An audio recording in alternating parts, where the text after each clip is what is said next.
Bom, o tema da nossa aula de hoje ela vai tratar sobre orçamento público. Orçamento público é um tema que sempre cai nos concursos públicos, é um tema que sempre cai aí no exame de suficiência, nos últimos exames de suficiência do Conselho Federal de Contabilidade. Esse tema foi um tema recorrente, né, tratando sobre orçamento público, sempre tratando sobre questões relacionadas ao balanço orçamentário, à lei orçamentária, ao chamado plano plurianual. Então, é um tema que sempre está aí nas melhores bancas relacionadas à contabilidade governamental, contabilidade pública, ou governamental, ou contabilidade aplicada ao setor público, é esse tema, orçamento público, né? Isso aí tem derrubado muita gente nos concursos públicos, é um tema dos que eu considero importantes na contabilidade pública, né? Em geral, é um dos temas de mais fácil compreensão em relação a alguns outros temas mais complexos, envolvendo o plano de contas, envolvendo balanços e outros tipos de temas, tá? Orçamento público, eu costumo dizer que você não precisa decorar. Todos os subtemas relacionados a esse conteúdo, orçamento público, o importante é que você entenda como aquilo acontece, porque a própria questão, se você compreender o porquê aquilo existe, a própria estrutura da questão, do concurso público, dos anos de eficiência, o que seja, ele já vai ser suficiente para que você possa se localizar e achar a melhor alternativa, tá, pessoal? Então, não se preocupe em memorizar isso, foca em entender por que aquilo existe e como aquilo funciona, tá? Então, nas nossas aulas, a gente vai tentar trazer aí uma contabilidade fácil para que vocês consigam entender esses pontos principais relacionados a esses conteúdos e não tenha nenhum tipo de problema na hora de marcar lá a questãozinha do concurso, dos anos de suficiência, ou o que quer que seja, ou também para quem atua na área pública, tá? Quem já atua na área pública, precisa de um aprofundamento, de um aperfeiçoamento. Esses conteúdos que a gente vai estar passando nessas nossas aulas também, ele vai ajudar muito quem já atua na área. Obviamente que esse conteúdo, né, que a gente está passando para vocês, da contabilidade fácil, né, que eu chamo contabilidade pública fácil, esse conteúdo é um conteúdo inicial. Obviamente que nos meus cursos específicos e nos cursos também de pós-graduação e outros cursos da área acadêmica, que eu também dou, a gente aprofunda o nível, tá? A gente aprofunda os conceitos, o nível. Então, esse conteúdo é para quem está iniciando na área, quem está querendo se familiarizar, nesses conteúdos, tá? E a gente vai tentar simplificar, inclusive, alguns termos. Então, geralmente, quem assiste essas minhas aulas, que é um pessoal que já milita na área e que tem um nível de contabilidade pública mais avançado, muitas vezes, Beto, tu foi muito raso naquele conteúdo. Bom, esse conteúdo que eu estou passando é um conteúdo inicial, a gente vai evoluindo com o passar do tempo. Esse objetivo é para quem está iniciando na área pública, iniciando em noções do que é a contabilidade pública. A gente não tem como missão, nesse primeiro momento, aprofundar esses conteúdos numa linguagem muito técnica, tá? Obviamente que quando a gente vai discutir contabilidade com mestres da área, com doutores da área, a gente eleva o nível também para não ser mal interpretado com esse pessoal de alto nível, obviamente. Mas aqui a gente está tratando de profissionais que estão iniciando nessa área, a gente está tratando de alunos que estão começando agora a militar nessa área de contabilidade pública. Então, a linguagem que Eber vai utilizar é uma linguagem fácil, não é uma linguagem complicada para confundir ainda mais a cabeça do aluno ou do profissional que está atuando na área, tá? Quais são os temas específicos que a gente vai trabalhar nessa nossa aulinha de hoje? Está aí na tela os temazinhos. A gente vai tratar sobre o conceito do que é orçamento público. A gente vai ver o que é tipos de orçamento, né? Existem alguns tipos de orçamento. E aí a gente já tem até alguns exemplos desses tipos que a gente vai ver, né? Tem o orçamento tradicional, de desempenho, e o chamado orçamento programa, que é o que a gente utiliza muito hoje no Brasil. Depois a gente vai tratar sobre a função do orçamento, princípios orçamentários, e aí na própria ementa dessa estrutura aí que a gente está passando para vocês, tem 4 princípios básicos, obviamente que eu vou passar para vocês de uma forma mais completa, essa questão relacionada aos princípios. Vamos tratar sobre ciclo orçamentário e também tratar sobre emendas ao orçamento, que é um tema que está muito na moda aí, essa questão das emendas.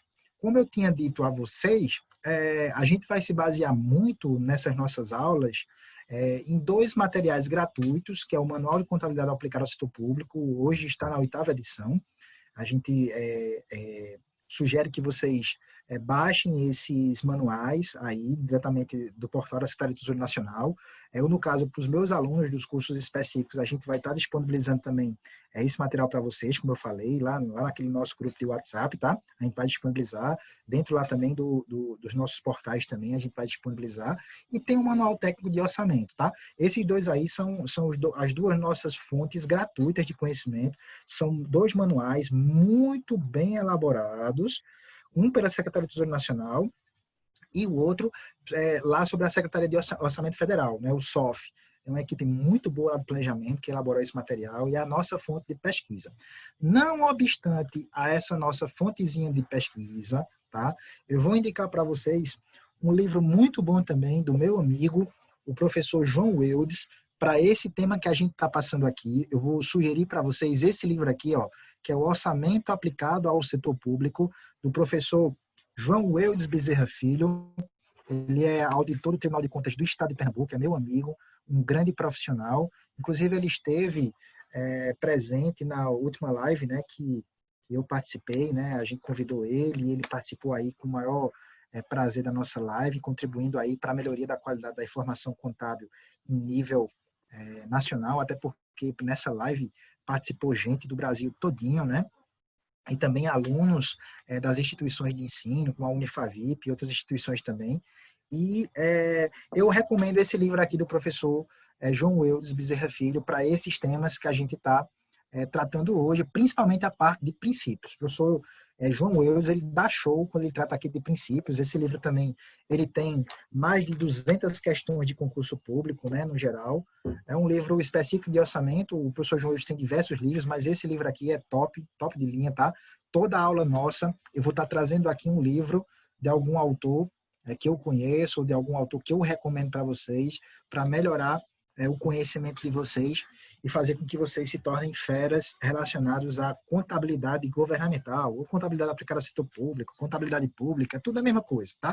Então, recomendo esse livro para vocês, que é um livro muito, mas muito, muito, muito bom, relacionado à contabilidade governamental, beleza? Então, ó, vamos começar lá, tratando primeiro sobre o primeiro conteúdo, que é orçamento público, tá? Orçamento público. Pessoal, ó, qualquer pessoa, ela tem o seu orçamento doméstico, não tem? Esse orçamento doméstico, muitas vezes, ele é feito numa agenda, num caderno. Tem até algumas pessoas que criam uma planilha no Excel, né, com o seu orçamento doméstico, aí coloca lá salário, X reais, aí pega lá do outro lado e coloca as despesas. Muitas vezes essa conta ela não fecha muito bem, né? Às vezes, alguns meses, a gente entra no limite do cartão de crédito, no limite do cheque especial, e aquela conta não bate direito. Mas todo mundo tem um orçamento doméstico, concordam? Todo mundo. Tá? Isso é normal. Geralmente, quem não tem esse orçamento doméstico, né, geralmente passa por apuros, né? Vai gastando, gastando, gastando, quando vê o dinheiro já desapareceu, não sabe onde gastou. Então, o orçamento doméstico, ele é o melhor exemplo que a gente pode ter para compreender o que é um orçamento público. Se nós temos dificuldades para fechar um orçamento doméstico nosso mês a mês, imagine a complexidade e a dificuldade que é do Estado de elaborar uma ferramenta de planejamento, o seu orçamento, aonde ele possa contemplar todas as receitas que ele precisa arrecadar, bem como também dar conta de tudo que ele precisa fazer para atender a população. Imaginem a complexidade. Só para vocês terem ideia, nos órgãos públicos, em prefeituras de médio e grande porte, e eu falo prefeitura porque é a nossa realidade, né? A nossa realidade, a minha realidade como profissional é uma realidade mais de prefeituras, né? Então, eu vou estar nas nossas aulas sempre tratando exemplos de prefeitura. Obviamente que a realidade do Estado, da União, ela é similar também, mas a minha vivência, e é importante que vocês tenham também essa noção, é mais da contabilidade pública na esfera municipal, que é uma área muito carente, em todos os aspectos, principalmente no aspecto técnico também, e nas prefeituras de médio e grande porte, elas sempre têm uma secretaria de planejamento. O escritório que eu sou sócio hoje, nós atendemos 3 grandes secretarias de planejamento hoje do estado de Pernambuco, que é a Prefeitura do Cabo Santo Agostinho, né, através da Secretaria de Planejamento. Nós temos a Secretaria de Planejamento de Olinda e a Prefeitura e a Secretaria de Planejamento também e Meio Ambiente de Ipujuca, tá? Lá na região metropolitana. Então, a gente atende essas diretamente, como consultores, né? A gente atende diretamente essas 3 prefeituras dentro da Secretaria de Planejamento. E existe uma equipe formada dentro desses órgãos justamente para elaborar essas ferramentas de planejamento, dentre elas o orçamento público. Eles monitoram, é uma equipe de 5, 6, 7 profissionais, eles monitoram todos os dias como é que está a execução disso, as receitas que estão chegando, as despesas que estão fazendo, o que é que precisa alterar o orçamento, tá? Então você tem uma mega equipe com um software lá de acompanhamento disso, como é que está sendo feita a execução desse orçamento, como é que ele está acontecendo, fazendo um acompanhamento permanente, tá? Permanente, para que o que foi estabelecido naquele orçamento, ele se concretize. O que é que vai acontecer com você na sua vida pessoal, se você não seguir o que está no seu orçamento? Você vai se endividar. Se você recebe 2x, o máximo que você pode gastar é 2x. Essa é a sua realidade, tá? Então, na hora que você vai elaborar o seu orçamento, você usa muita racionalidade, na hora que vai elaborar o orçamento. Mas na hora que a gente vai gastar, a gente utiliza o quê? A emoção. Aí a gente se lasca, né? Porque a gente utiliza a emoção, né? E isso é um grande problema em matéria orçamentária. No Estado, eu não posso agir com emoção, né? No Estado, a gente está mexendo com recursos públicos, existe uma severa legislação que a gente, no decorrer das nossas aulas, vai aos pouquinhos entendendo, com penalidades sérias para os gestores que não respeitarem o equilíbrio entre receita e despesa, né? Que são as chamadas metas fiscais, os resultados fiscais. Existe penalizações severas para os gestores que não obedecerem a execução orçamentária, os ritos orçamentários necessários, porque a gente está mexendo com dinheiro público. Tá? Então, se com o teu orçamento doméstico você tem que ter atenção, com o orçamento público a tua atenção ela tem que ser triplicada, tá? Para que a gente possa, de fato, obedecer o que está sendo lá estabelecido naquela lei, naquele orçamento, a gente não ultrapasse os limites daquela lei, para que a gente não tenha nenhum tipo de problema. Alguém pode dizer, que tipo de problema alguém pode ter em descumprir o que está no orçamento? Simples. Nós tivemos uma presidenta cassada e o motivo técnico da cassação do governo de Dilma foi não obedecer aos ritos estabelecidos na legislação para controle do orçamento. Abertura de créditos adicionais, fora dos limites estabelecidos em lei. Tá? Que a gente é um temazinho que a gente vai ver numa aula um pouco mais na frente. Mas, ou seja, uma presidente brasileira, se esse desrespeito ao cumprimento do orçamento foi motivo para caçar uma presidente, se isso é certo ou errado, é outra história, não vou entrar no mérito político disso, mas, tecnicamente, foi o motivo que caçou uma presidente da República, para a gente ver a importância do orçamento público dentro do arcabouço legal que nós temos hoje no Brasil. Tá? Então, é importante que nós tenhamos uma atenção especial em se tratando de orçamento público. Tá? Então, o orçamento público nada mais é do que uma lei, tá? Que é elaborada. Essa lei estão estabelecidas todas as receitas que o Estado vai arrecadar e todas as despesas que o Estado vai fazer. Eu falo Estado, a União, né, com o presidente da República, os orçamentos dos governos estaduais, né, e o orçamento das prefeituras, dos municípios, tá? Então, cada um na sua esfera, eles são obrigados, através de lei, a elaborar esse orçamento. Esse orçamento ele vigora por um ano, tá? Um ano, ele tem vigência de um ano, coincidente com o exercício civil, de 1º de janeiro a 31 de dezembro. E, basicamente, pessoal, no orçamento público vão constar lá um elenco de receitas que o Estado vai arrecadar, IPTU, ISS, FPM, Fundeb, uma série de receitas, e do outro lado, as despesas que o Estado pretende fazer para trazer o bem-estar social para a população. Então, tem lá o pagamento dos professores, tem lá o pagamento de medicamentos, tem lá o pagamento do transporte dos alunos, tem lá o pagamento das despesas relacionadas à iluminação pública, tem lá as obras que o Estado vai fazer. Então, nesse orçamento, vão constar todas as despesas. Tá? A gente pode fazer o paralelo disso, sim, com o orçamento doméstico, obviamente, guardada as devidas proporções. O orçamento doméstico da gente é um pouco pequeno, o orçamento dos municípios, do Estado, da União, é algo num montante muito maior, mas a lógica é a mesma. Eu pretendo definir no meu orçamento o que eu vou arrecadar e o que eu vou gastar para um exercício subsequente, inclusive também as obras que eu vou fazer, tá? Então, eu tentei passar para vocês agora, de uma forma bem fácil, bem prática, o que é o orçamento público. Eu pretendo, no final dessa aula, abrir para vocês uma lei orçamentária real, para que vocês possam ver uma lei orçamentária física. Eu vou passar ela rapidamente para que vocês possam entender o prático com o teórico. Já já eu passo para vocês aí, eu mostro para vocês a estrutura desse nosso orçamento, tá? Mas, ó, vamos ver uma definição mais acadêmica, mais sofisticada do que é orçamento. Vamos ver essa definição. Tem algum áudio aí que eu acho que está aberto. Vamos ver de quem é esse áudio aí. Deixa eu fechar só aqui. Só vou desativar, mas quem tiver dúvidas pode perguntar sem problema nenhum, tá, pessoal? Então, vamos lá, compartilhar de volta aí, turminha querida. Então, tá lá, ó.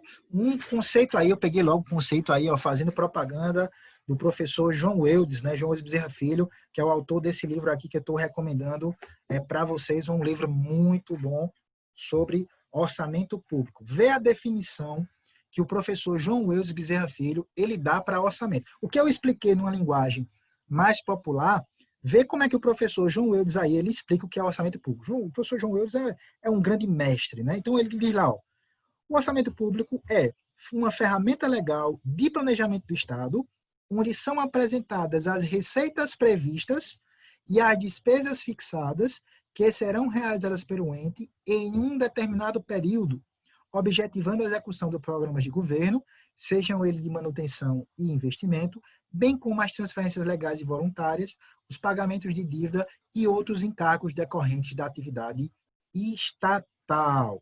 Essa definição aí do professor João Eudes é uma definição muito completa. E eu gostaria de chamar a atenção de vocês aqui a alguns pontos importantes, a destacar aqui alguns pontos importantes dessa definição do professor João Eudes Bezerra Filho. Primeiro, é que o orçamento público ele é uma ferramenta legal, como a gente tinha falado, ou seja, é uma lei, tá? É uma lei. Depois, nessa lei, eu vou prever as receitas que eu vou arrecadar e vou fixar as despesas que eu posso fazer, tá? Ó, isso é importante a gente deixar isso bem definido, porque eu não tenho exatidão de quanto eu vou arrecadar no meu orçamento. Eu não tenho como prever 100% quanto é que eu vou arrecadar. Eu não tenho. Então, a minha receita ela tem que ser prevista. É mais ou menos como eu vou arrecadar. Tá? Então, quando a gente está elaborando o nosso orçamento, tem outra ferramenta de planejamento que a gente vai ver em alguma aula mais na frente, que é a Lei de Diretrizes Orçamentárias. Lá na nossa LDO, a gente tem metodologias de projeção padronizadas nacionalmente, através do Manual de Demonstrativos Fiscais da Secretaria do Tesouro Nacional, que lá tem modelos matemáticos de projeção dessa receita. Basicamente, a gente pega a média da arrecadação dos últimos 3 anos, joga lá um indicador de inflação, um indicador de crescimento, tá? E a gente vê o comportamento da arrecadação nos últimos anos e estabelece quando a gente vai receber. Mas eu não tenho como cravar quanto é que eu vou arrecadar. Eu não tenho como cravar. Então, a minha receita ela é prevista. Mais ou menos tu vai arrecadar X. Então, se eu tenho uma expectativa de arrecadar X pela média, pelo histórico, o que é que seja, cheguei naquele montante, do outro lado das minhas despesas, elas têm que ser o quê? Fixadas. Eu não posso estabelecer um montante de despesa superior à minha arrecadação. Não posso, de forma nenhuma, tá? Então, as minhas despesas, elas são o quê? Fixadas. O teu orçamento doméstico. Tu, por exemplo, tem o teu salário fixo, mas tu também tem as tuas comissões. Tu trabalha na área comercial, tu tem as tuas comissões. Então, esse mês está sendo um mês bom, de vendas. Então, tu faz lá uma expectativa de arrecadar X pela experiência que você teve de comissão dos últimos meses. Essa é a mesma lógica. Eu tenho certeza que na hora de tu fazer o teu orçamento, tu não faz um orçamento contando com um montante maior com que tu vai receber de comissão, concorda? Então, é essa mesma lógica da administração pública. As receitas, elas são previstas e as despesas, elas são fixadas. Inclusive, algumas questõezinhas de concurso público vão estar sempre abordando esse conceito, receita prevista e despesa fixada. Eu lembro uma questão de concurso público, não me recordo qual foi a banca, que dentre as alternativas lá, era para achar a resposta incorreta, e na alternativa era tratando sobre a questão do orçamento público, e a alternativa ela dizia assim, as receitas são fixadas e as despesas são previstas. Ela tinha invertido o sentido que tem que ter de receita e de despesa dentro do orçamento público, tá? Então, receita tem que ser prevista, a despesa ela tem que ser fixada. Um outro ponto que eu destaco nesse conceito aí do meu amigo professor João Eudes é que essa é uma lei que ela vigora por um determinado período. E que período é esse? Um ano, tá? Essa lei ela entra em vigor no dia 1º de janeiro e ela perde o seu efeito no dia 31 de dezembro. Ela só vigora por um ano, tá? A vigência da lei orçamentária é para apenas um ano só, tá, pessoal? Então, esses aí são os pontos que eu destaco nesse conceito aí de orçamento público definido pelo professor João Eudes Bezerra Filho, meu amigo aí, pessoal, gente finíssima.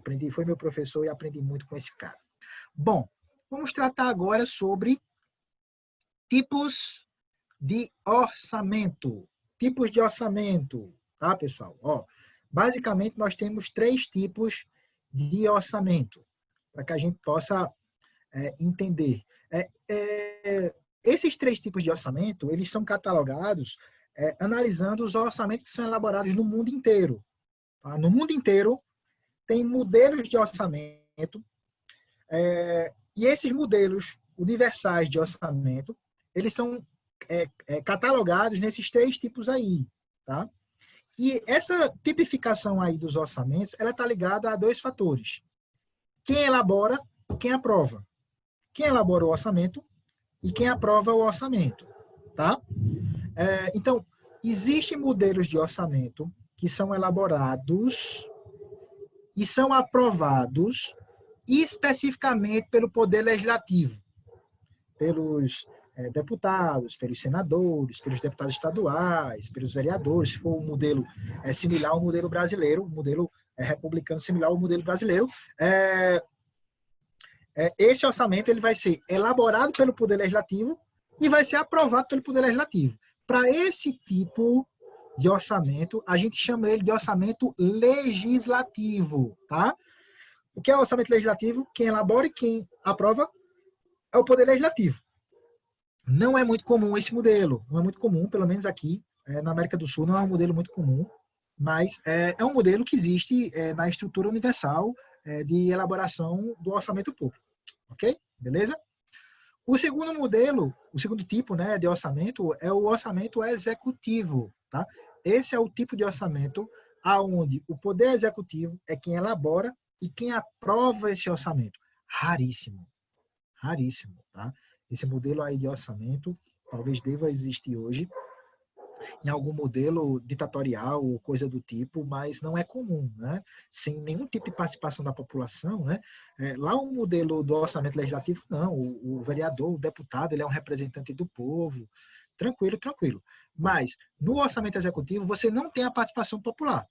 O próprio poder executivo, o presidente, o governador, o prefeito, se for um modelo similar ao modelo brasileiro, ele é quem elabora esse orçamento e ele é quem aprova esse orçamento. Tá? É um modelo em desuso, é um modelo não comum. E nós temos um modelo que é adotado no Brasil, que é esse aí, ó, orçamento misto. Tá? O que seria o orçamento misto? Ó, preste atenção. Na legislação brasileira, só quem pode elaborar o orçamento, elaborar é fazer o orçamento, tá, pessoal? É o chefe do Poder Executivo, o presidente da República, o governador ou os prefeitos, tá? Só eles é que têm a prerrogativa, só eles que podem propor esse tipo de matéria, propor esse tipo de projeto de lei, propor essa lei. só o chefe do Poder Executivo. Então, vai lá, a prefeita da cidade de Caruaru, Raquel Lira, vai lá, elabora o orçamento público, ela, chefe do Poder Executivo, encaminha essa ferramenta de planejamento para a Câmara de Vereadores. A Câmara de Vereadores recebe esse projeto de lei e diz, Raquel aqui está dizendo que vai arrecadar X e vai gastar X. Ótimo, mas eu não concordo com isso aqui, eu não concordo com aquilo ali. Aí começa a propor emendas, alterações lá no orçamento, tá? Esse projeto de lei de Raquel passa por algumas comissões. Depois de passado por algumas comissões, essa comissão faz lá um parecer, tem lá a comissão de orçamento e finanças, então vai lá um vereador que ele é eleito como sendo o relator daquele projeto de lei, então ele vai lá e faz o parecer concordando ou sugerindo alterações, e depois desse parecer dessa comissão da Câmara, vai para a votação no plenário, tá? Passa pelas comissões e depois já para a votação no plenário, obviamente que tem que se analisar o regimento interno, né, ou a lei orgânica municipal, para ver se matéria orçamentária é aprovada em um turno ou 2 turnos. Vai variar muito de cada regimento interno, de cada lei orgânica do município, né? Mas funciona dessa forma, tá? No Brasil, nosso modelo é um modelo de orçamento misto, onde você, durante a elaboração do orçamento, tem participação do Poder Executivo e também tem participação do Poder Legislativo na construção daquela ferramenta de planejamento governamental, tá, pessoal? Isso aí é uma tipificação do orçamento, tão simplesinho de entender. Orçamento legislativo, Poder Legislativo é quem elabora e quem aprova. Orçamento executivo, Poder Executivo é quem elabora e quem aprova. E o orçamento misto é onde você tem a participação das duas partes, Poder Executivo e Poder Legislativo, como é o nosso modelo aqui brasileiro. Cai lá a questão do concurso público, da nossa provinha ou do exame de suficiência lá, qual é o tipo de orçamento público adotado no modelo brasileiro, coloca lá, marca lá orçamento misto, tá? Que é o nosso modelo utilizado aqui no Brasil, tá? Bom, se a gente está tratando de orçamento, como é que esse negócio é elaborado? Tem alguma técnica? Ou existem técnicas para se elaborar o orçamento? Pessoal, existem muitas técnicas para elaborar o orçamento. Você mesmo tem a sua técnica de elaborar o orçamento, a sua. Você vê a média dos últimos meses, planeja o que vai fazer mais para frente, tem gente que já programa no seu orçamento. Eu tenho um amigo meu que ele é um pouco conservador nessa parte orçamentária, eu falo do orçamento doméstico dele, tá? Ele tem um softwarezinho de contabilidade, que ele criou um plano de contas lá, adaptou, ele controla o orçamento dele dentro de um software. Lá um softwarezinho, é um negócio de doido, né? Mas ele controla o orçamento dele dentro desse sistemazinho, de um softwarezinho, tá? Então lá ele faz as reservas mensais que ele vai fazer, então ele planeja daqui a 1, 2 anos quanto é que ele vai reservar, o que é que ele vai investir, o que é que ele vai comprar, e ele tem saído muito bem com esse sistemazinho dele de controle do orçamento particular dele, tá? Ele controla isso através de um software. Cada um vai utilizar um modelo. Tem gente que faz o orçamento numa agenda, numa caderneta, num plano de Excel. Cada um vai ter uma técnica diferente. Trazendo isso para a área profissional, para a área da contabilidade governamental, durante o passar dos anos, foram se desenvolvendo as técnicas no Brasil, principalmente, e amadurecendo essas técnicas. Inclusive, nós começamos também a ver o que estava acontecendo de técnicas lá fora do Brasil, e começamos a copiar alguns desses modelos, dessas ideias, tá? A nossa estrutura hoje legal de elaboração de orçamento, ela teve influência do modelo alemão, teve influência do modelo francês, teve influência do governo norte-americano. A gente está tendo sempre influência, não só nas nossas leis, mas também na estrutura de elaboração das nossas ferramentas de planejamento, do que está acontecendo dentro e fora. Tá? Então, com o passar do tempo, foram surgindo técnicas, e essas técnicas elas foram amadurecendo. A primeira técnica que foi mais evidente para elaborar o orçamento aqui no Brasil foi essa técnica aqui, ó, que ela é chamada de orçamento tradicional, clássico ou incremental. Tá? Essa foi a primeira técnica utilizada no modelo mais racional de elaboração dos orçamentos. Como é que era utilizado? O que consistia essa técnica de elaboração do orçamento? Primeiro, se fazia uma projeção, na época, das receitas que iriam ser arrecadadas, e do outro lado, apenas só se listava o que ia gastar. E geralmente você projetava essas despesas com base no que você tinha gastado nos anos anteriores. Nos anos anteriores, eu gastei X, então se dentro de 6 meses eu gastei X milhões com folha, dobra esse valor aí, bota o indicador de inflação, tá? Não, se o ano passado a gente gastou Z, esse ano vamos gastar Z também com isso. Então, era feita a elaboração do orçamento com base, com foco no que você estava precisando ou o que você iria precisar naquele momento, tá? Não se tinha uma visão de futuro, não se tinha uma visão nesse modelo de orçamento tradicional com resultado. Não há comprometimento nenhum com resultado, e sim com o que se gasta, com o que eu preciso adquirir, tá? Isso aí é o que a gente chama de orçamento tradicional, clássico ou incremental. Ainda é utilizar esse modelo? Em parte é utilizado. Na hora que você está elaborando o orçamento, muitas vezes você vai, para fazer uma projeção, utilizar ainda critérios nesse modelo do orçamento tradicional incremental. Ainda utiliza isso? Utiliza. Utiliza. E não em sua totalidade, no modelo completo de elaboração do orçamento. Mas existem algumas projeções, principalmente de despesa, que elas são feitas, que você faz uma análise de média que foi gasto no último ano, ou num período mais curto, 6 meses, 3 meses, ou enfim, vai depender do tempo que você está elaborando, o período que você está elaborando aquela lei orçamentária, tá?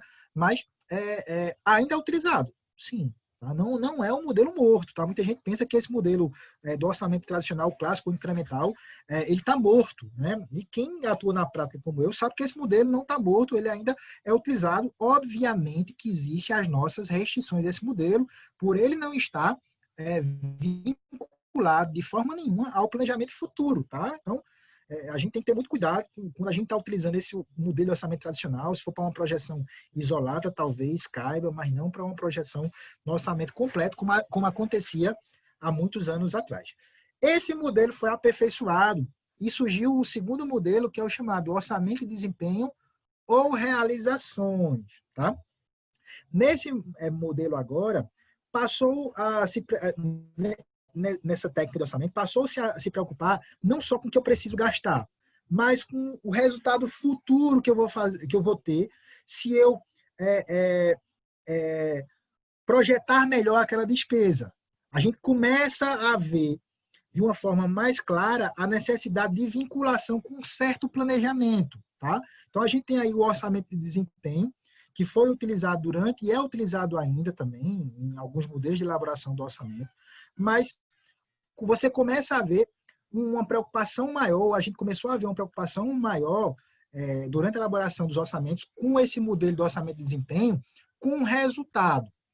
A gente não pode dizer que esse modelo de orçamento de desempenho ou de realização ele estava linkado com planejamento, ligado com planejamento, porque não existia nenhuma obrigatoriedade legal de você fazer um planejamento e, dentro dessa técnica, você linkar o planejamento de curto, médio e longo prazo com a realização daquele gasto. Não existia. Por isso que a gente não pode dizer que o orçamento de desempenho ele era focado no planejamento. Não, ele era focado no resultado. O resultado que eu vou ter, eu vou fazer essa despesa aqui porque eu vou reduzir lá o índice de mortalidade, eu vou reduzir o número de pessoas doentes com aquele tipo de doença. Começou-se a observar mais nesse orçamento de desempenho com o resultado, mas não existia uma ligação com o planejamento de curto, médio e longo prazo. Tá? Aí, em 1967, veio um decreto 200 e é estabelecido no Brasil o chamado orçamento-programa, que é o modelo que nós utilizamos ainda hoje, tá? É o modelo de base que nós utilizamos para elaborar o nosso orçamento. Nesse modelo do orçamento-programa, o nosso foco é o resultado e ele é ligado intimamente com o planejamento de curto, médio e longo prazo. Tá? A partir desse modelo agora do orçamento-programa, a gente começa a visualizar o futuro. Antes desse modelo de orçamento-programa, era muito comum você começar uma obra e não terminar aquela obra. O gestor, nos 2 últimos anos de mandato, começava a construir o hospital. Aí perdia a eleição, a outra que entrava, não dava continuidade àquele hospital, já começava a fazer outra escola. Aí passava 3 anos, não terminava a escola. Aí parava a escola. Entrava um outro gestor que não tinha comprometimento com o planejamento. Agora não. Com o modelo do orçamento-programa, vai começar qual é o impacto nisso? No curto, médio e longo prazo. Se começou, tem que terminar. Tá, pessoal? Então, a gente começou a ver, depois da estrutura do orçamento-programa, uma certa tendência à administração pública a focar mais no planejamento de curto, médio e longo prazo, tá? Dentro desse modelo aí do nosso chamado orçamento-programa. Ó. Tem até aí um extratozinho lá do decreto 200 de 1976, eu falei 67, é 76, eu vou até verificar se está correto isso mesmo, na minha cabeça era 1967 e não 76, eu posso estar equivocado ou não, tá? Mas depois a gente checa. Então tá lá, ó. Em cada ano será elaborado um orçamento-programa que pormenorizará a etapa do programa plurianual a ser realizada no exercício seguinte e servirá de roteiro à execução coordenada do programa anual. O que é que essa citação aí está querendo dizer? Ó? Se preocupe com o planejamento de curto, médio e longo prazo. Você vai ter que ter um chamado orçamento plurianual, que passe por mais de um ano, para que você faça as suas ações, mas não deixe de ver também o resultado e a consequência futura que isso vai ter dentro desse planejamento. Obviamente que nós teremos uma aula um pouco mais na frente que vai detalhar um pouco melhor essa estrutura do orçamento-programa. Mas como é que ele se baseia, esse modelo do orçamento-programa? Primeiro, eu vou estabelecer as diretrizes de elaboração desse orçamento, tá? Como é que ele vai ser elaborado. Depois de eu estabelecer as diretrizes, eu vou criar um programa, tá? A gente vai ver um pouco mais na frente que é esse programa. Vou traçar os objetivos no curto, médio e longo prazo. Vou estabelecer indicadores de desempenho para que eu possa medir se aquela ação está sendo bem executada, se está sendo mal executada, que eu possa medir de alguma forma. Depois dos indicadores, a gente vai ter as ações que eu vou ter que executar dentro desse programa para poder torná-lo factível. Vai se gerar um produto, eu vou ter metas para serem atingidas e dentro dessas metas eu vou ter os produtos, os insumos necessários para atingir essas minhas metas. Tá? Então, esse é o fluxo normal do chamado orçamento-programa. Mas é que a gente está falando programa. O que é um programa? O que é um programa? Tá? Então, aí a gente tem uma definição muito interessante que é um programa. Um programa é um conjunto articulado de ações e estruturas e pessoas motivadas para o alcance de um objetivo comum. Heber, vamos para a parte prática para a gente entender o que é um programa. Nesse slidezinho aí, a gente vai entender melhor o que é um orçamento-programa, tá? Primeira situação, eu tenho que ter um diagnóstico de um problema que exista na sociedade. Nesse exemplo aí hipotético, a gente está vendo pessoas que estão adoecendo por conta do mosquito da dengue, tá? Então, eu como Estado estou observando esse problema e dentro desse problema eu vou criar um programa de governo para resolver essa situação. Então, todo e qualquer problema que existe na sociedade, no planejamento governamental, na estrutura do planejamento governamental brasileiro, esse problema ele vai ser solucionado através da criação de um programa, tá? Então, vocês, obviamente, que vão lembrar aí alguns programas famosos que nós temos aqui no Brasil. Por exemplo, o programa Bolsa Família, né? Quem aí não conhece o programa Bolsa Família? É um programa do governo federal criado para tirar a maior quantidade de pessoas da linha de pobreza. Tá? Então, foi criado um programa com estrutura, e dentro desse programa foram criadas ações. Essas ações são as medidas que eu vou tomar para resolver aquele problema. Então, já que a gente está tratando do Bolsa Família, então tem lá, ação número 1, doação de dinheiro à população. Ação número 2, programas de capacitação de pessoas para que retornem ao mercado de trabalho. Então, dentro do programa Bolsa Família, eu vou criar as minhas estratégias, as minhas ações para resolver aquele problema. Voltando agora para esse problemazinho aqui da dengue, do mosquito da dengue, tá? Então, eu estou vendo lá pessoas que estão adoecendo, decorrentes do mosquitozinho da dengue, ok? Então, o que é que acontece? Eu, como Estado, vou ter que criar alternativas para resolver esse problema. Então, primeira ação que eu vou tomar, como a gente está observando aí na tela, é a aquisição de veículo fumacê, adaptado, ok? Esse veículozinho que está aparecendo aqui, ó, tá? Isso vai resolver o problema da dengue, só isso? Não.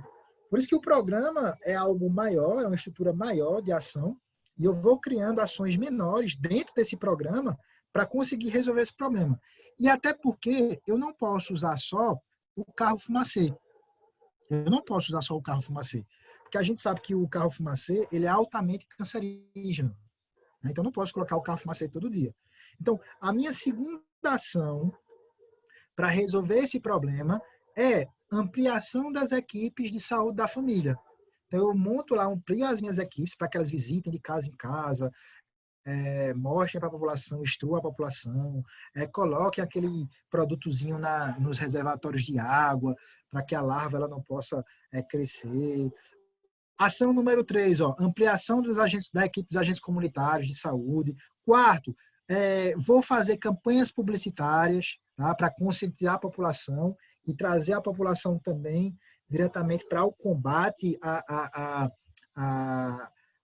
esse mosquito, né, da dengue, né, a população tem que participar ativamente também para que a gente possa resolver essa questão de saúde pública que afeta a população, né? Então, o programa é um conjunto de ações que eu vou criar para resolver um problema fim.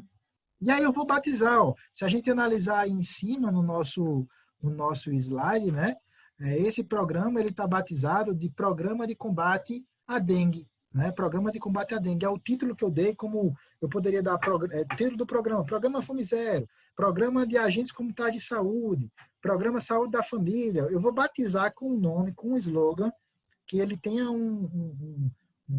que ele soe bem ao ouvido, que você faz política com o título de um programa bem feito de governo, não é verdade? Então, quem ainda vai lembrar do programa Bolsa Família? Todos vão lembrar desse programa.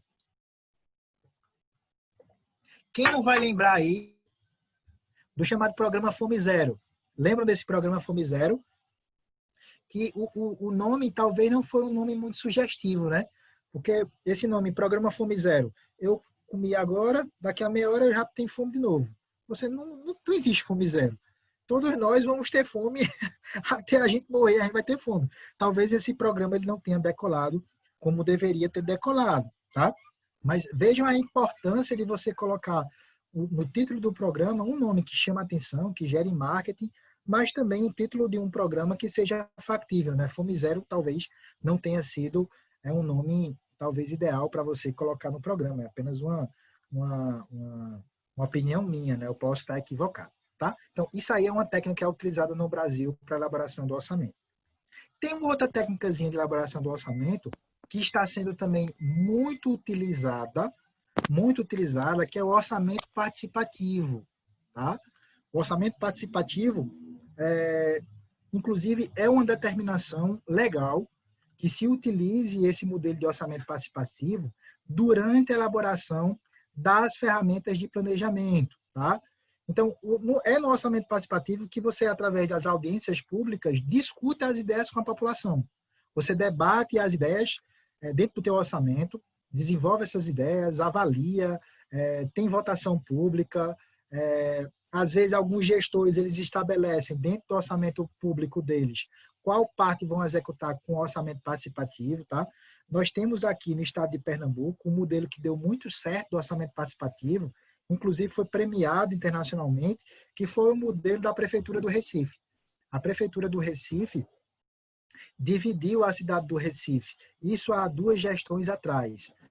Inclusive, na época, a presidente Angela Merkel foi quem passou as mãos lá do representante da Prefeitura do Recife, o prêmio que foi dado como o modelo mais participativo do mundo. Então, a Prefeitura do Recife, naquele modelo de orçamento participativo, dividiu a cidade em zonas, em áreas, e possibilitou à população fazer votação do que ele queria para melhorar no seu bairro, e também fazer votação através de urnas. Foram distribuídas urnas eletrônicas em vários bairros da cidade, além da reunião de reuniões participativas que foram feitas em diversas regiões da cidade. E foi coletado o que a população queria em relação para o seu bairro, para a sua comunidade, para a sua região, tá? Então, isso é o orçamento participativo, você ouvir a população. Eu, particularmente, tenho participado muito dessas reuniões participativas. E é muito gratificante porque você vê que, às vezes, o gestor não está focado no que a população quer. Você sai da reunião participativa com diagnóstico do que tu precisa fazer. Às vezes tem gestores que nem imaginavam, poxa, nem pensava que estava precisando melhorar nessa parte da saúde, nessa parte de iluminação. Eu ia construir um calçamento naquele bairro, mas a população não quer o calçamento, a população quer primeiro o hospital. E dentro dessas reuniões participativas, você ouve a população, tá? E isso é extremamente importante nesse modelo participativo. Então, antes da gente dar uma pausazinha, pessoal, para o nosso breve intervalo, a gente vai fechar só essa partezinha aqui do modelo, dos modelos, das técnicas de elaboração do orçamento. Tem esse modelo aí que é o chamado orçamento base zero. Eu, particularmente, gosto muito desse orçamento, desse modelo de orçamento, de elaboração do orçamento, tá? Esse modelo ele foi migrado da iniciativa privada. Esse modelo, que é o orçamento base zero, ele foi desenvolvido lá na década de 60, numa empresa americana chamada Texas Inc. Tá? E, na época, um dos governadores, se não me engano, do estado da Geórgia, que era Jimmy Carter, depois virou presidente norte-americano também, né? Ele era governador do estado da Geórgia, se não me falha a memória, e ele trouxe da iniciativa privada essa técnica de elaboração de orçamento, né? Em que consiste essa técnica de elaboração do orçamento? Orçamento base zero. Vê o nome, ó, orçamento base zero.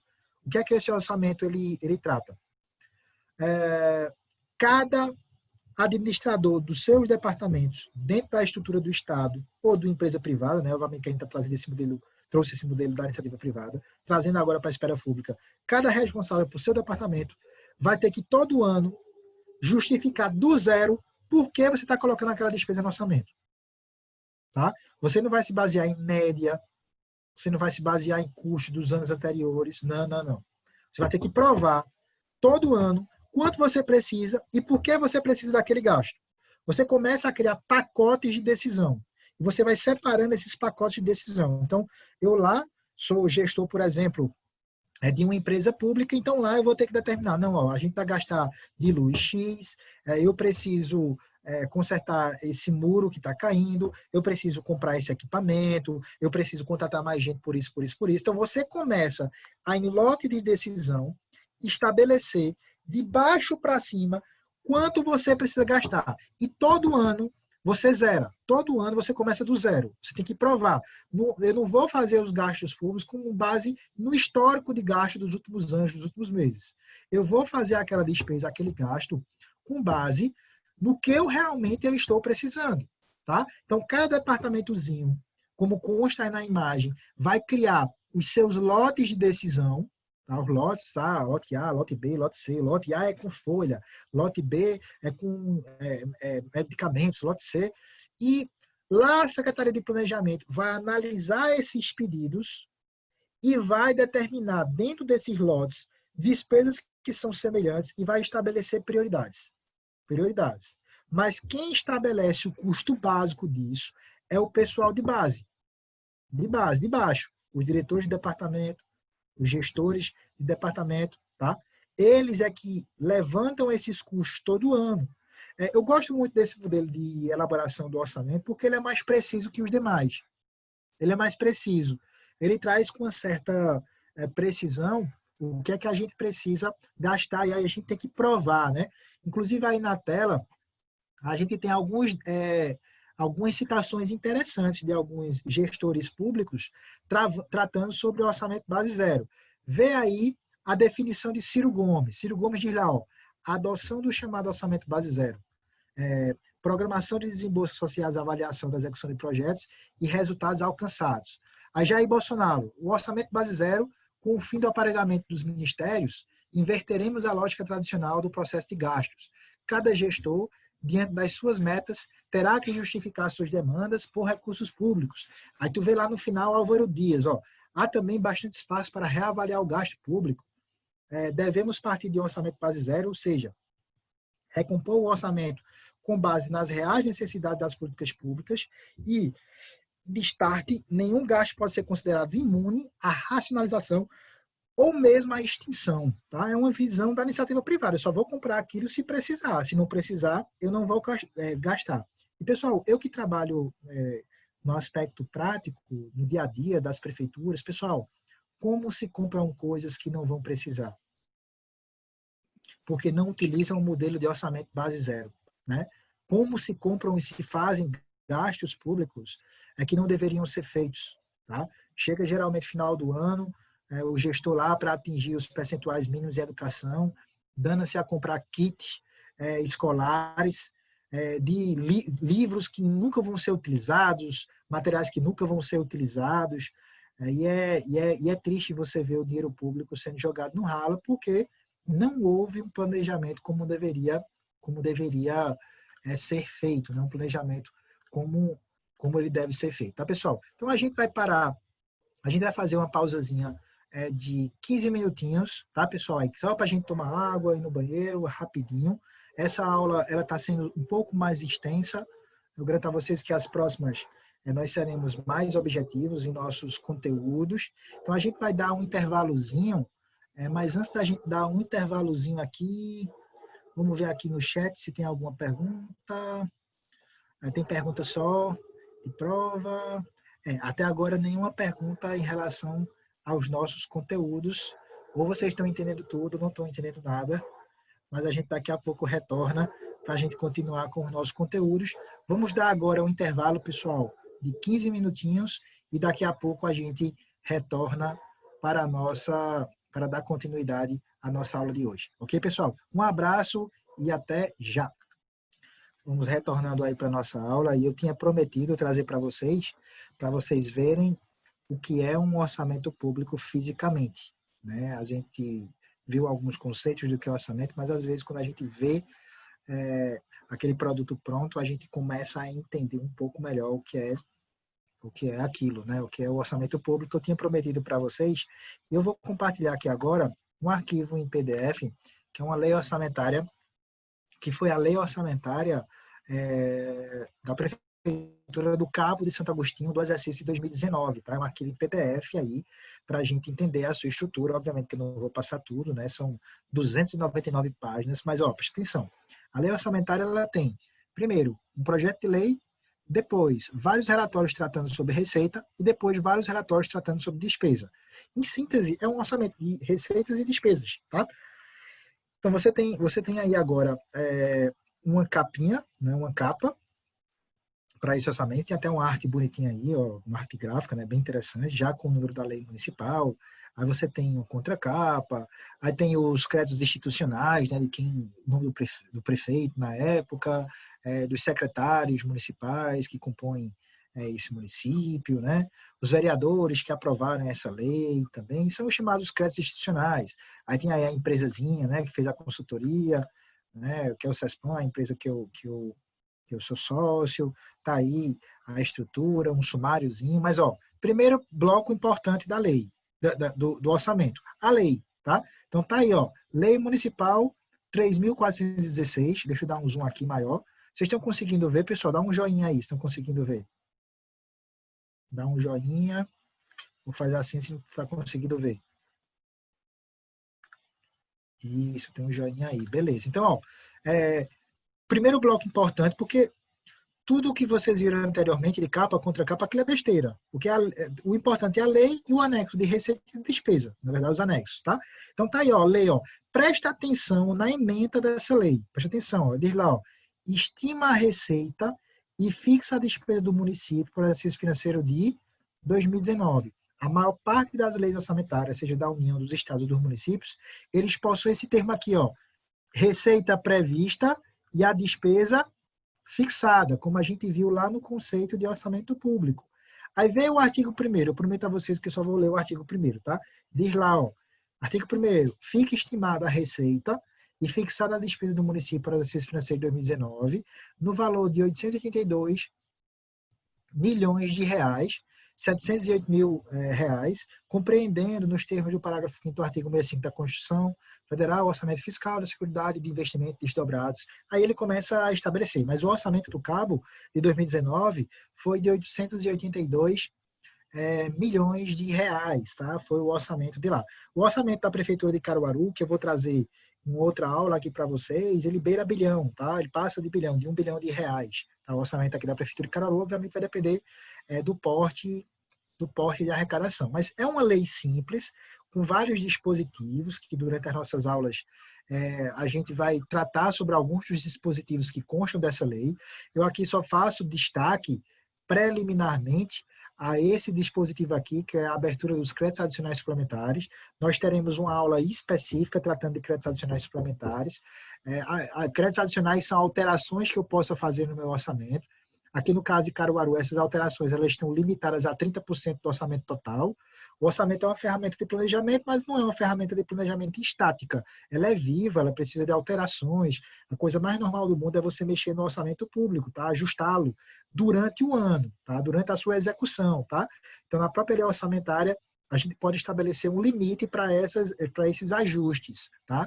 Então, a lei é uma lei praticamente curtinha. Tá?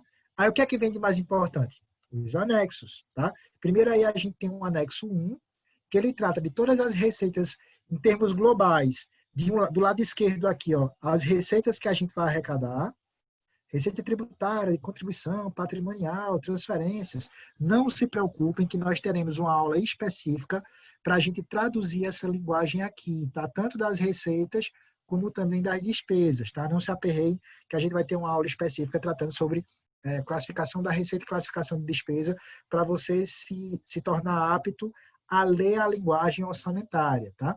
Mas, a princípio, eu quero que vocês apenas tenham uma pequena noção do que é o orçamento. Tem aí, ó, de um lado receita e do outro lado as despesas. Ó. Com o pessoal, a Prefeitura do Cabo estimou gastar 423 milhões, ó.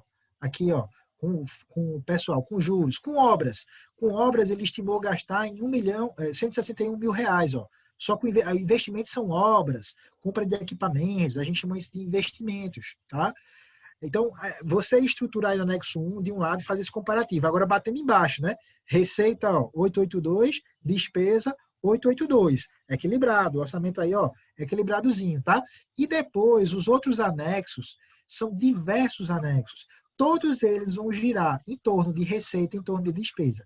Eu aqui só vou fazer destaque para vocês do anexo 2, permitam baixar aqui, porque isso é tudo gráficozinho, relatório, só para enfeitar, mas tudo tratando sobre receitas e despesa. Destacar esse anexo aí, ó, que é o anexo 2, tá?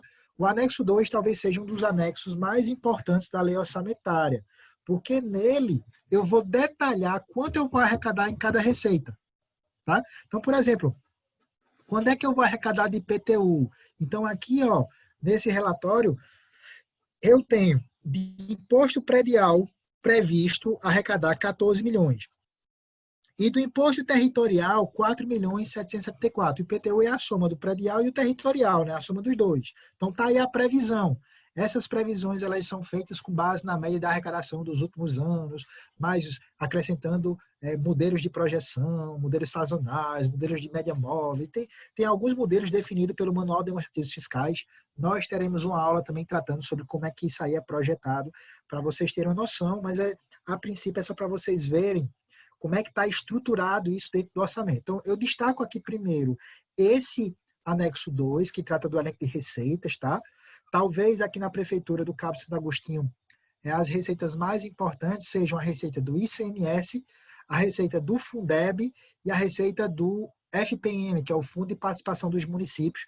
Não se preocupe que no dia a dia, no passado das nossas aulas, a gente vai explicando com mais calma como é constituída essas receitazinhas básicas aí para vocês. Mas eu quero destacar, além do anexo 2, o anexo 6, tá?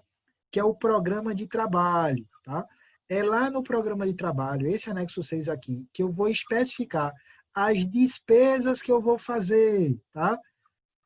Deixa eu ver aqui uma secretaria. Pronto, gabinete da Secretaria Municipal de Planejamento e Meio Ambiente, tá? Cada secretariazinha eu vou começar a detalhar os gastos que eu vou fazer em cada área. Por exemplo, tem aqui, ó, vou até dar um zoom para ampliar aqui para vocês verem os gastos.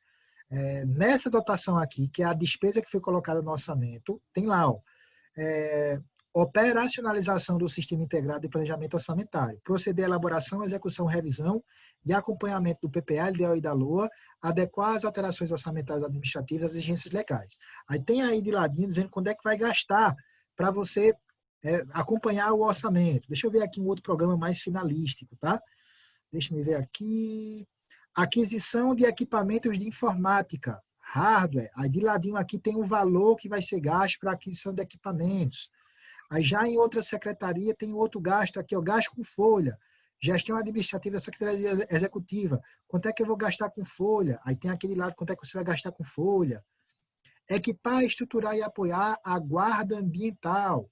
Aí tem lá dizendo quanto é que você vai gastar com equipamentos, com a guarda ambiental. É no programa de trabalho que você começa a detalhar, item por item, os gastos que vocês vão fazendo. Tá, pessoal? Queridos, a empresa que eu presto o serviço, ela dá consultoria para a elaboração dessas ferramentas de planejamento. Tá? As consultorias prestam esse serviço, você tem também servidores que elaboram e acompanham essa elaboração, executam essa elaboração dentro dos órgãos públicos, tá? E esses profissionais, não só os consultores, como também os servidores desses setores, são muito bem remunerados, muito bem remunerados.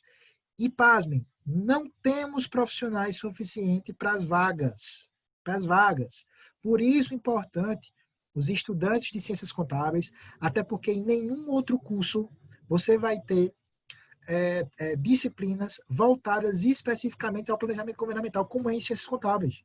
Então, a gente precisa que os contadores ampliem o conhecimento de vocês em relação ao orçamento público, como isso é elaborado, como isso é composto, porque dá dinheiro, pessoal. Ou como consultor, ou através de um concurso público, ou um contrato um contrato de prestação de serviço, ou um contrato temporário dentro de um órgão público desse. Se você entender daquilo ali, você vai ganhar bem, tá? Você vai se dar bem. É uma área muito rentável. E é uma área que encanta.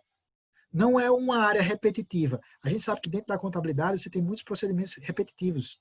O percentual de depressão na área de contabilidade é altíssimo por processos repetitivos. Na área pública, todo dia é um tema novo, é um assunto novo, você não tem rotina, é algo muito interessante, é muito dinâmico na área pública, tá? Eu chamo a atenção de vocês, nós estamos precisando de bons profissionais na área pública, venham para a área pública que a gente está precisando de bons profissionais, tá?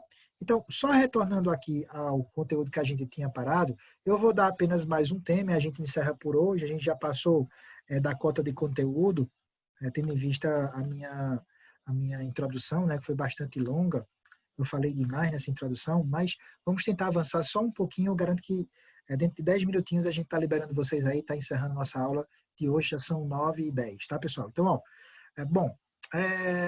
funções do orçamento, tá? Ou função do orçamento, ok? Para que o orçamento existe, tá? Primeiro, o orçamento existe para controlar gastos. Imagine se os gestores públicos eles não tivessem um limitador. E o orçamento é um limitador. Meu amigo, você recebe 882 milhões de reais, tu só vai poder gastar 882 milhões de reais, tá? Isso aí é um limitador. Ele é um limitador de gastos. Tranquilo? Beleza? Bom, é através do orçamento público que eu vou gerir melhor os meus recursos. Eu não vou gastar de todo jeito, tá? Eu tenho dois filhos. Eu tenho o William, que tem 16 anos, um rapaz bonito, obviamente puxou a mãe, eu sei disso, tranquilamente.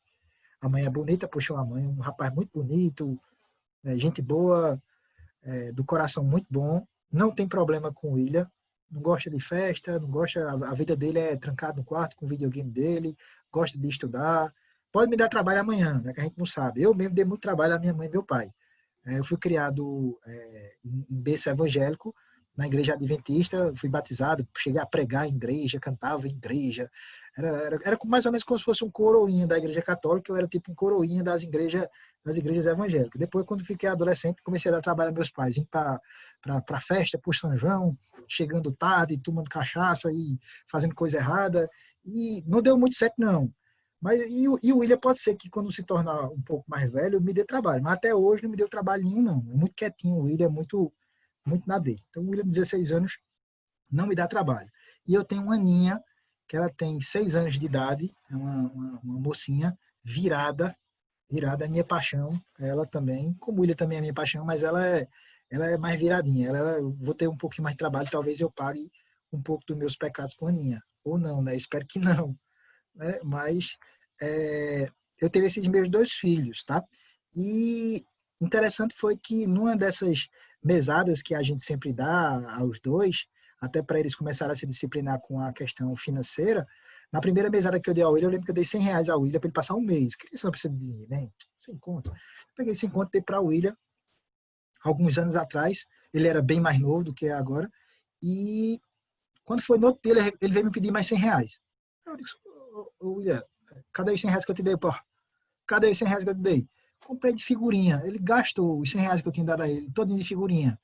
Aí eu fui sentar com ele, explicar, parceiro, ó, tu recebe 100, mas tu tem que guardar um pouquinho de 20 ou 30 reais para economizar, o restante você pode gastar, mas você tem que dividir o gasto disso proporcionalmente durante o mês, porque senão no dia seguinte você está perdendo dinheiro. Eu tive que explicar a ele como é que funcionava o dinheiro, porque ele não entendia como é que funcionava o dinheiro. Na administração pública não é diferente, pessoal. Na administração pública, é através do orçamento público que eu divido e estruturo de que forma eu vou gastar e estabeleço um cronograma, uma programação financeira, para que eu não gasto de uma vez. Para que eu não gasto de uma vez, tá? Como o William fez, como o meu menino fez, tá?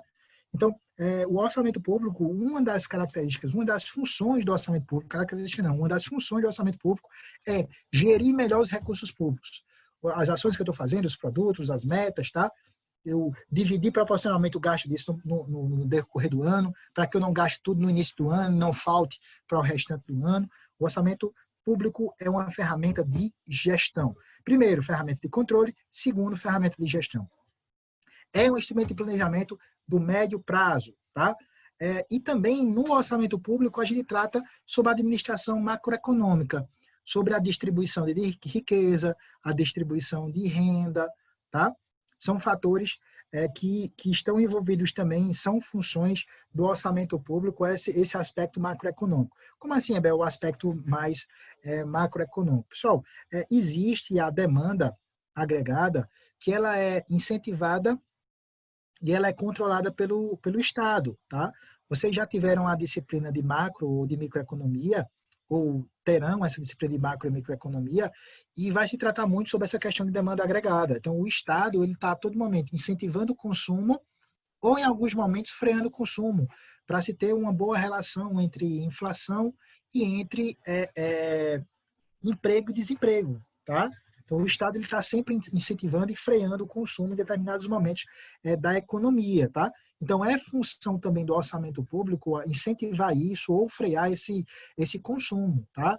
Através da elevação de tributos, através de incentivos, enfim, existem meios que o orçamento público pode se utilizar para essa questão da administração macroeconômica. Eu recomendo a vocês a leitura do estudo feito pelo autor chamado Richard Musgrave, tá?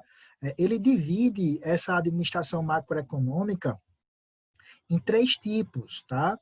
Existem nas quais ele diz que essas funções são funções típicas do orçamento, são funções fiscais do orçamento. É a função alocativa, a função distributiva e a função estabilizadora. Se não me falhar a memória, nós temos uma questão mais na frente de concurso, que a gente vai responder, talvez não na aula de hoje, mas na próxima aula, tratando justamente, aí eu vou dar uma pincelada boa nessas 3 macrofunções aí, tratadas pelo autor Richard Musgrave para vocês, beleza, pessoal? Mas é só para vocês terem uma noção das funções do orçamento público, tá? Enfim, a gente chega no último tema da nossa aula de hoje, que é tratando sobre princípios orçamentários, tá? Princípios orçamentários. E esse slide, ele é extremamente importante para a gente compreender que uma coisa é princípio contábil e uma outra coisa é princípio orçamentário. Contabilidade e orçamento são coisas distintas, são coisas diferentes, tá? Quando eu estiver tratando sobre patrimônio público, tá? A gente vai estar tratando sobre princípios contábeis, tá? Mas quando eu estiver tratando sobre orçamento é fluxo de caixa, é fluxo financeiro, quanto entra, quanto sai, tá? Então, quando a gente vai tratando sobre elaboração do orçamento, dos ingressos e das saídas de recursos, eu vou ter alguns princípios que vão nortear esse orçamento. Então, são princípios diferentes dos princípios contábeis. Uma coisa é princípio contábil, outra coisa é princípio orçamentário. São coisas extremamente distintas, a gente não pode misturar. Embora que alguns fenômenos contábeis eles têm reflexos em ambos os lados, mas são mundos distintos, cada um no seu quadrado, com os seus princípios, com as suas regras, com a sua legislação específica, tá, pessoal? Então, ó, a gente vai tratar aí sobre alguns princípios específicos, tá? Nós temos aí o princípio da unidade, de universalidade, anualidade, exclusividade e outros. Ó, presta atenção, tu não precisa decorar princípio. Os princípios, eles existem para coibir algum procedimento equivocado que o ser humano possa tomar durante a elaboração ou a execução do orçamento, tá? Então, os princípios, eles exigem para nortear, tá? Eu, por exemplo, tinha os meus princípios cristãos quando eu estava dentro da igreja, né? Me afastei da igreja, fui começar a fazer coisa errada e não deu muito certo, porque eu fugi os princípios básicos, né? Quando a gente foge os princípios básicos, os costumes, a essência que a gente aprendeu, se criou, o que foi catequizado naquilo, a gente segue aquele rito até o fim. Né? Agora, um pouco mais velho, eu compreendo um pouco melhor as situações e tento seguir um pouco mais esses princípios, né? Até para ter uma vida melhor, né? Para poder conviver melhor em sociedade. Então, onde existe princípio é porque aquilo foi estabelecido para evitar que o ser humano, com a sua capacidade de fugir do caminho correto, que ele não se desvie, tá? Que ele não saia daquele rito. Tá? Então, a elaboração do orçamento tem um rito, tem uma estrutura, tem princípios. E se eu fugir a esses princípios, na esfera governamental, eu vou estar cometendo uma ilegalidade, até porque esses princípios eles são estabelecidos, parte na Lei 4.320, que é uma lei que trata de normas gerais de direito financeiro. Se você quiser entender tudo sobre contabilidade pública, tem que ler, tem que entender, ou pelo menos ler a Lei 4.320, de 1964, e você tem também princípios que são estabelecidos na própria Constituição Federal. Lá no artigo 65, 66 e 67, nós temos lá alguns princípios que estão explícitos no texto da nossa própria Constituição, para a gente ver como é importante esses princípios orçamentários. Tá? Então, eu vou destacar aí alguns desses princípios. Lembro, não é para tu decorar princípio, é para tu entender por que aquele existe, o que é que ele quer coibir. Tá? O que é que ele quer coibir? Tá? Então, ó, princípio da unidade ou totalidade. Tá? O que é que esse princípio ele diz? Esse princípio ele diz o seguinte, ó, a lei orçamentária tem que ser uma só. Não pode existir leis paralelas. E tem que ser uma só por esfera de governo para os três poderes. Tá? Então, por exemplo, Bolsonaro encaminha lá para o Congresso Nacional a sua lei orçamentária contemplando as receitas e despesas do Poder Executivo, do Poder Legislativo e do Poder Judiciário em uma única lei. Não pode ter três orçamentos paralelos. Tá? É uma única lei contemplando todas as receitas e despesas desses três poderes, Poder Executivo, Legislativo e Judiciário. Tá? Então, o princípio da unidade e totalidade diz, ó, não podem existir leis paralelas, tem que ser uma só. Lá o prefeito do Recife, quando ele manda a lei orçamentária dele, ele manda a lei orçamentária dele contemplando as despesas do Poder Executivo e também da Câmara de Vereadores. Paulo Câmara, aqui no estado de Pernambuco, vou fazer até o sinal da cruz aqui. Paulo Câmara, aqui no estado de Pernambuco, quando ele manda a lei orçamentária dele lá para a Assembleia Legislativa, ele manda contemplando as receitas e despesas do Poder Executivo, do Poder Legislativo e do Poder Judiciário, tudo em uma única lei, tá? Isso aí é o princípio da unidade ou da totalidade, tá? Mais embaixo, a gente tem o chamado princípio da universalidade. Universalidade. O que esse princípio ele diz? Ele diz assim, ó, você como gestor é obrigado a colocar nesse seu orçamento todas as receitas que você é obrigado a arrecadar. Qual é o objetivo disso, pessoal? O objetivo é que um gestor mal intencionado, ele não tire da lei orçamentária algum tributo que é direito do Estado arrecadar, por algum motivo. Muitas vezes um motivo eleitoreiro. Esse ano é um ano de eleição, não é verdade? Então, imaginem se não existisse o princípio da universalidade, teria muito prefeito que na elaboração do orçamento não colocaria a arrecadação do IPTU. Não colocaria a arrecadação de muitas taxas. Tinha muita gente que ia achar bom, não ia? Eu, particularmente, ia adorar, porque não ia, ninguém iria cobrar o IPTU porque não está lá previsto na lei orçamentária, tá? Embora que a previsão legal, caso o gestor público ele esqueça por algum motivo e não colocar alguma receita, eu posso incluir no exercício subsequente. Mas eu posso ser questionado, dentro do princípio da universalidade, por não ter colocado aquela receita. Eu sou obrigado. Bem como também as despesas. Então, o gestor lá, por exemplo, não quer pagar o salário dos professores do magistério, ele vai lá e exclui essa dotação ou coloca um valor menor. Não, não, não. O princípio da universalidade, ele diz, ó, você tem que colocar todas as receitas, todas as despesas necessárias ao funcionamento da máquina estatal. Tá? Esse é o princípio da universalidade. Princípio da anualidade ou periodicidade. O orçamento ele tem que ter um período de vigência. Como a gente já tinha dito, ele vigora do dia 1º de janeiro ao dia 31 de dezembro. Né? Os seus efeitos começam a partir do dia 1º de janeiro e se encerram no dia 31 de dezembro. A lei orçamentária ela é elaborada e aprovada em um ano para ela ter vigor no exercício subsequente. Isso respeitando o princípio da anualidade ou periodicidade. Princípio da exclusividade, tá? O que é esse princípio da exclusividade? Ele diz, ó, em se tratando de matéria orçamentária, a lei que eu encaminhar para o Poder Legislativo só pode tratar sobre previsão de receita e fixação de despesa. Só. Por quê? Pessoal, vê, qualquer projeto de lei que seja elaborado ou pela Câmara de Vereadores, ou pela Prefeitura, ou pela Assembleia, ou pelo governador, ou pelo presidente, ou pelo Congresso Nacional, qualquer projeto que seja elaborado, ele é encaminhado para a presidência daquela casa, seja a Câmara de Vereadores, a Assembleia Legislativa, ou o Congresso Nacional, e ele vai estabelecer uma pauta. Até porque não tem como você aprovar tudo que está sendo gerado. Todos os dias, milhares de projetos são elaborados no Brasil, nas 3 esferas. Tá? Então, o presidente da casa, o principal papel dele é pegar esses projetos e estabelecer uma pauta. Como estabelecer uma pauta? Ver o que é mais importante e estabelecer uma ordem. Muitas vezes, esse presidente, ele discute essa pauta com as bancadas.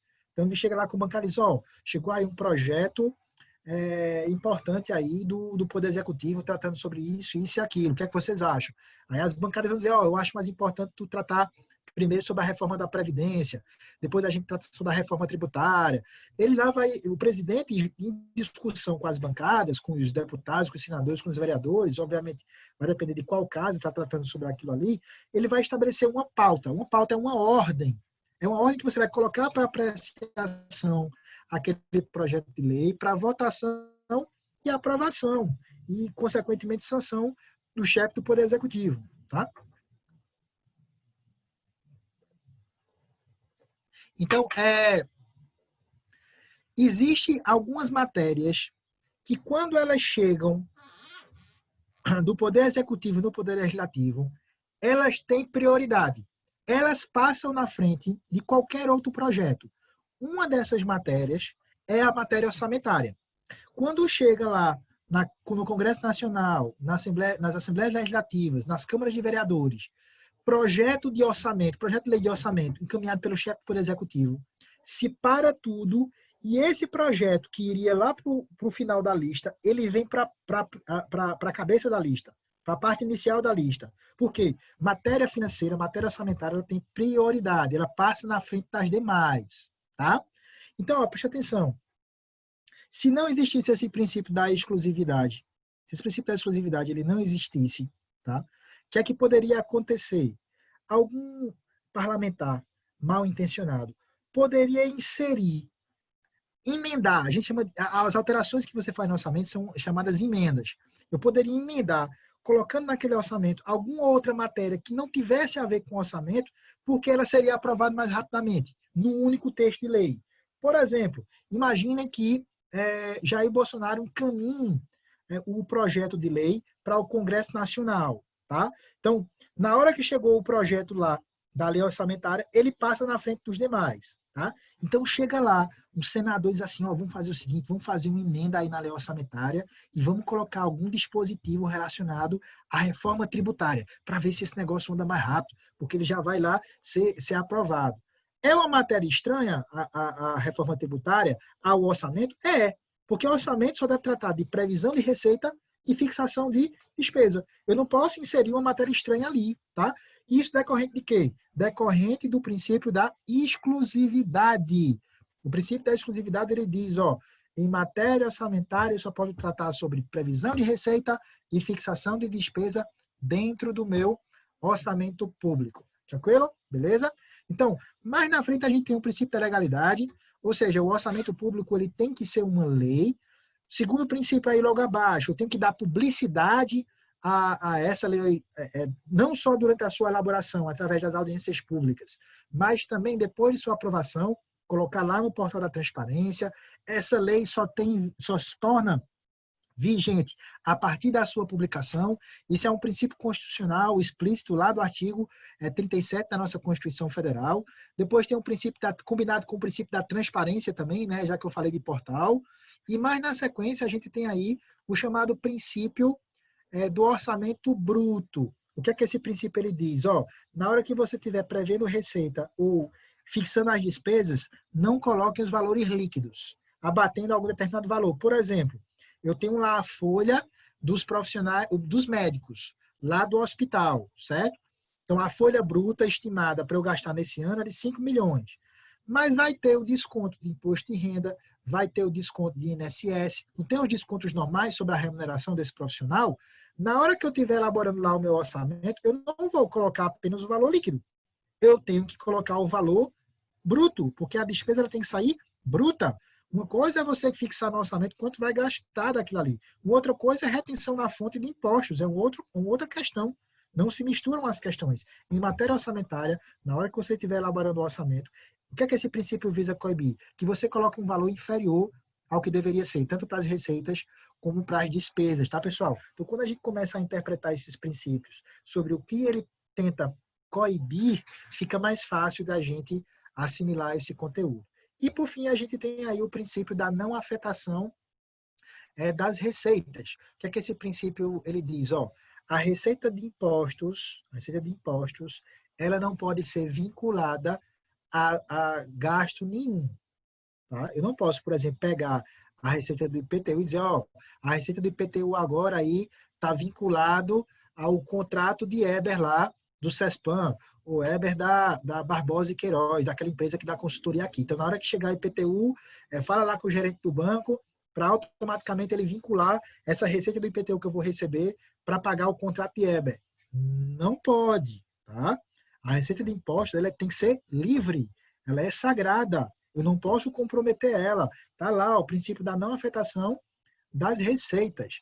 A única exceção ao princípio da não afetação das receitas são alguns percentuais mínimos que a gente tem que aplicar em saúde e educação e outras exceções estabelecidas na Constituição que a gente vai ver um pouco mais na frente, tá? Mas há exceção à regra, tá? A regra geral, eu não posso vincular a receita de impostos a nada. Eu não posso comprometer a minha arrecadação. É a fonte de subsistência do Estado, beleza, pessoal? Então, a gente viu aí alguns princípios. Nesses slides seguintes aí, estão apenas detalhando o que eu já passei agora para vocês. Vamos encerrar agora a nossa aula, passar aqui só rapidinho. Então, princípio da unidade ou totalidade. A lei orçamentária conterá as receitas e despesas, mas a lei compreenderá os orçamentos fiscal, investimento da segurança social em uma única lei, dando uma recapitulada, tá? Não pode ter leis paralelas. Princípio da unidade. Princípio da universalidade. Eu tenho que colocar no meu orçamento todas as receitas e todas as despesas necessárias ao funcionamento do serviço público, tá? Princípio da anualidade. O orçamento público, ele coincide com o ano civil, ele é aprovado no ano para se tornar vigente a partir do dia 1º de janeiro e perder a sua vigência no dia 31 de dezembro do mesmo ano, tá? Tem a vigência aí de um ano. Esse é o princípio da unidade ou periodicidade. Princípio da exclusividade. A lei orçamentária ela não pode conter dispositivos estranhos, né? Lei orçamentária só pode tratar de previsão de receita e fixação de despesa. A única exceção à regra é um artigo que a gente vai colocar na lei orçamentária, possibilitando mexer nesse orçamento através dos créditos adicionais, como eu tinha mostrado lá na lei orçamentária do Cabo Santo Agostinho, aquele artigo 8º lá, O cabo pode mexer em até 30% do seu orçamento. Então, a única exceção a esse princípio da exclusividade é um dispositivo que eu posso colocar lá tratando sobre abertura de créditos adicionais suplementares. Não se preocupem, porque nós teremos uma aula específica tratando sobre créditos adicionais. Princípio da legalidade, o orçamento público ele é uma lei, tá? Só recapitulando, a gente tem que ser transparente, a gente tem que publicar esse orçamento, dar publicidade a ele, né? Principalmente na realização das audiências públicas. A gente não pode comprometer o nosso orçamento, a gente, na hora que estiver orçando receitas e despesas, tem que colocar os valores brutos do nosso orçamento, e eu não posso comprometer as minhas receitas arrecadadas com nada, beleza, pessoal? Então, ó, a gente vai encerrar agora a nossa aula. Faltaram alguns outros slides, mas a gente conclui esses slides na nossa próxima aula. Não tenho pressa em passar o conteúdo para vocês. O importante é que vocês fixem bem esses conteúdos que a gente está passando, tá? Então, na aula seguinte, a gente vai ver outros conteúdos. Eu só vou avançar aqui, como eu tinha passado para vocês, eu só vou avançar aqui o slide só para mostrar os meus contatos, para vocês mandarem os currículos. Lembra que eu falei, pessoal, dos currículos para vocês mandarem o mais rápido possível para mim? Lembra que eu falei isso? Então, tá aí na telazinha, pessoal, para vocês, os meus contatos, tá? O meu e-mail pessoal para vocês encaminharem aí os currículos. Quem quiser mandar também currículo via WhatsApp, pode mandar para mim, sem problema nenhum. Me adicionem também aí no Instagram de vocês, nas redes sociais. A gente está sempre... Tem um lado pessoal também, mas tem muita coisa profissional que a gente está postando lá nas nossas redes sociais também, tá? Mesmo que de forma amadora, mas a gente está sempre postando uma coisa ou outra, tratando sobre contabilidade pública, ou algum evento que eu estou participando, alguma live que eu estou fazendo. Então, tá aí também os nossos contatos, para vocês mandarem os currículos de vocês o mais rápido possível, tá, pessoal? Para a gente fazer lá aquela seleção que a gente está precisando de bons profissionais focados, que queiram crescer aí. Tem muito trabalho, mas lá, a gente trabalhando, a gente consegue ser reconhecido no curto espaço de tempo. Beleza, pessoal? Hoje a gente se prolongou um pouco mais nas nossas aulas. Como eu tinha dito a vocês, as próximas aulas elas serão mais curtas, né? Conteúdo de 1 hora no máximo, até para a gente assimilar melhor o conteúdo. Beleza, pessoal? Um grande abraço a vocês. Foi um grande prazer. Nós atingimos hoje 37 presenças de alunos para um primeiro dia. Eu achei muito bom. Não tivemos muitas perguntas, só tivemos aqui uma pergunta tratando sobre a AV3, se não conseguir atingir a média ou ela é obrigatória. Nesse caso, se você conseguir atingir a média, não precisa fazer por isso que eu digo que é uma prova de recuperação, né? Porque se o cara conseguir atingir a média 6 de 6, ele não precisa fazer essa AV3, tá? Não precisa. E a gente vai se esforçar para que vocês não precisem chegar nessa provazinha aí de recuperação, tá? Que é a chamada de AV3. Só respondendo aí a pergunta de Janaína. Eu acho que a gente não tem mais perguntas. Eu desejo aí uma boa noite de descanso para vocês. Semana que vem nós estaremos aí juntos novamente para compartilhar mais conhecimento, tá? E eu vou postar agora lá no grupo de WhatsApp o material da nossa aulazinha de hoje. Beleza, pessoal? Um abraço a todos, fiquem com Deus e até a próxima.